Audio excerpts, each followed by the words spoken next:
ಇದು ಖಾಲಿ ಡಿಜಿಟಲ್ ವಾಹಿನಿ, ಸತ್ಯ ಮತ್ತು ಸ್ಪಷ್ಟ ಸುದ್ದಿ. ನದಿಯಲ್ಲಿ ತೇಲಿ ಬಂದ ಗ್ಯಾಸ್ ಟ್ಯಾಂಕರ್ನಿಂದ ಅರ್ಧ ಗ್ಯಾಸ್ ನೀರಿಗೆ.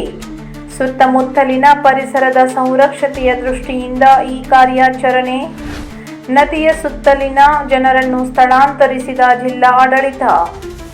ಉತ್ತರ ಕನ್ನಡ ಜಿಲ್ಲೆಯ ಅಂಕೋಲಾ ತಾಲೂಕಿನಲ್ಲಿ ಗುಡ್ಡ ಕುಸಿತದ ಅವಘಡದಲ್ಲಿ ಗಂಗಾವಳಿ ನದಿಯಲ್ಲಿ ತೇಲಿ ಹೋಗಿದ್ದ ಗ್ಯಾಸ್ ಟ್ಯಾಂಕರ್ ಅನ್ನು ಸಡಗೇರಿಯಲ್ಲಿ ಬಳಿ ಮರಗಳಿಗೆ ಬುಧವಾರ ಕಟ್ಟಿ ಹಾಕಿತ್ತು. ಗ್ಯಾಸ್ ಟ್ಯಾಂಕರ್ನಲ್ಲಿ ಇದ್ದ ಗ್ಯಾಸ್ ಅನ್ನು ಹೊರಕ್ಕೆ ತೆಗೆಯುವ ಪ್ರಕ್ರಿಯೆ ಜುಲೈ 18ರಂದು ನಡೆಯಿತು.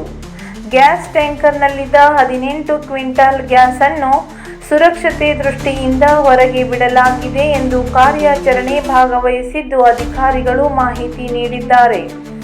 ಬಲ್ಲ ಮೂಲಗಳಿಂದ ತಿಳಿದು ಬಂದ ಮಾಹಿತಿ ಪ್ರಕಾರ HP ಕಂಪನಿಯವರು 60% ಮಾತ್ರ ಗ್ಯಾಸ್ ನದಿ ನೀರಿಗೆ ಬಿಡಲಾಗಿದೆ ಎನ್ನಲಾಗಿದೆ.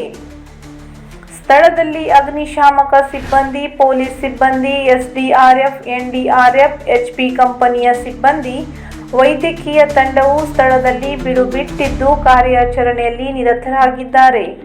ಅವಶ್ಯಕತೆಗೆ ತಕ್ಕಂತೆ ಮೀಟರ್ ಮಾಪನದ ಮೂಲಕ ಅಳೆದು ಗ್ಯಾಸ್ ಅನ್ನು ಗಂಗಾವಳಿ ನದಿಗೆ ಬಿಟ್ಟಿರುವ HP ಕಂಪನಿಯವರು ಮುನ್ನೆಚ್ಚರಿ ಕಾರ್ಯಕ್ರಮವಾಗಿ ಸಡಗೇರಿಯ ಗ್ರಾಮದ 34 ಕುಟುಂಬಗಳನ್ನು ಬೇರೆ ಕಡೆಗೆ ಸ್ಥಳಾಂತರಿಸಲು ಜಿಲ್ಲಾ ಆಡಳಿತ ವ್ಯವಸ್ಥೆ ಮಾಡಲಾಗಿದೆ ಎಂದು ತಿಳಿದು ಬಂದಿದೆ.